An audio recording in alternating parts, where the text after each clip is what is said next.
Usually, every story has a beginning. The beginning of my story, however, is actually lost in limbo. Like everyone on this planet, I have forever lost the memory of my birth. Was I born on the day my mother gave birth to me?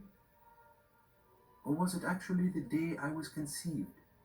And before that instant, where was that combination of matter that created me? Where did it exist? That galaxy made of billions and billions and billions of atoms that would become me. From what plant? What rock?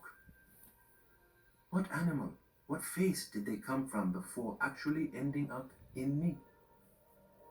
And even before all life appeared, even long, long ago, before the Earth's metamorphosis from stardust, where were they?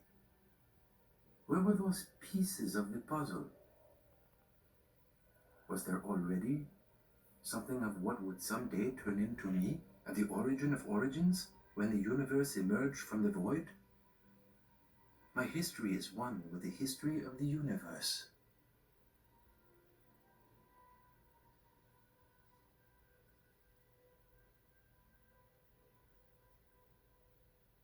In the beginning of all beginnings, at the origin of origins, there was nothing. I cannot start by saying at that time, for time didn't exist. I cannot say in that land, for space did not exist either. All was nothingness. Dark. Darker than a moonless night. More silent than the grave. Emptier than the depths of a desert. Suddenly, the great void brought forth a tiny egg filled with energy and matter. And thus time and space were born.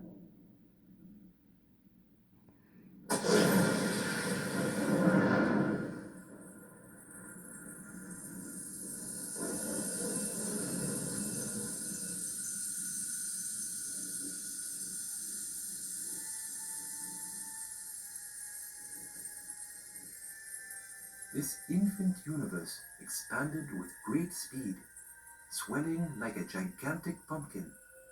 The door of the universe was at first smooth and regular. Then the first lumps appeared, mere clouds of gas that became the galaxies. Within these galaxies, stars were created, fiery cauldrons in which all the atoms that make up our world were formed. These minuscule seeds of matter were scattered like dust in the wind and then planted throughout space. They would combine to form the clouds, the mountains, butterflies and tigers, flowers and ourselves, and, of course, everything else.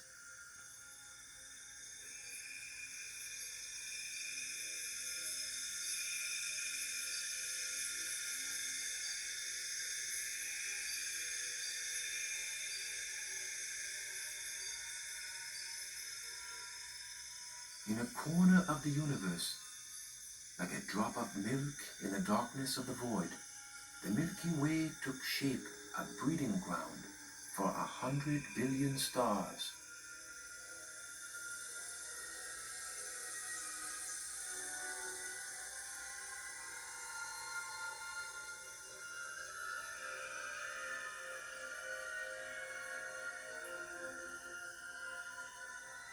In a distant suburb of this galaxy, our planet Earth was born. It grew by scavenging the crumbs left by a brand new star, the Sun. The young Earth cooked and burned like a dish just out of the oven. In the beginning, the Earth was not the Earth. It was all fire. It was the planet Fire.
Now the molten rock had cooled, and the vapors from the sky rained down, flooding the earth to create the seas. It rained for thousands of years. The planet Fire became the planet Ocean.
But all this water, which had filled the oceans and made the rivers run over the still smoking land, was not a body like the others.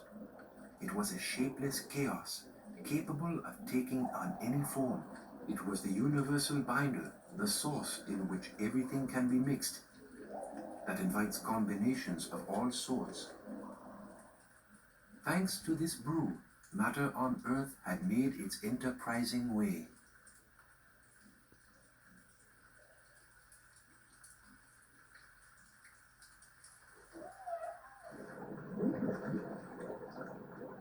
In little sun-heated crucibles full of water and salts, a kind of hot broth formed.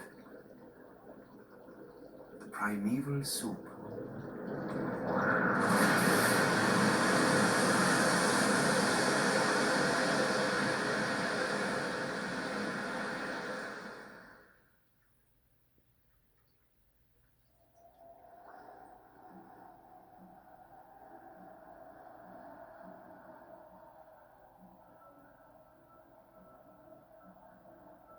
Matter attempted a new way of existing that resists the devastating power of time. Tiny, closed-in, self-contained bubbles created the notion of inside and out, like so many hermetic worlds, tinier than grains of sand. These were the first offspring of life.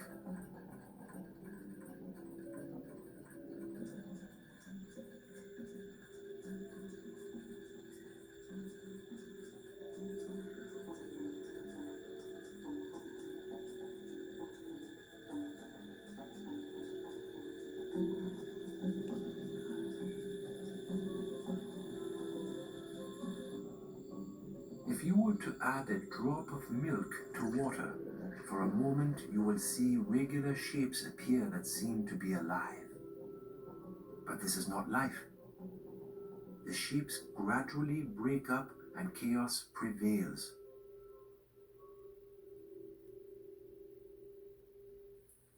Even smoke can create shapes.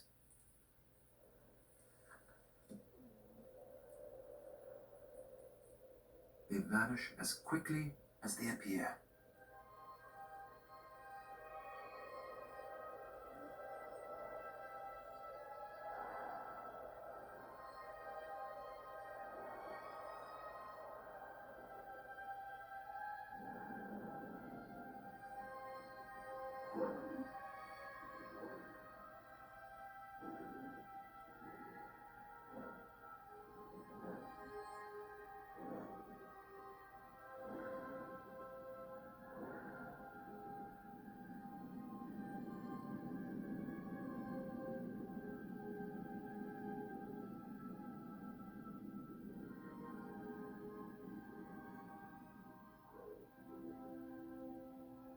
Life is a form that endures, a form fighting against time, a form that continues despite the universal law that drives all organized things toward disorder and chaos. Stranger still, a shape that remains the same, whereas the matter it is made of is constantly renewed. My mouth, my tongue, my lips, which speak to you now, have continually renewed their cells since my life began. Every hour of every day, billions of them die and are replaced in my body.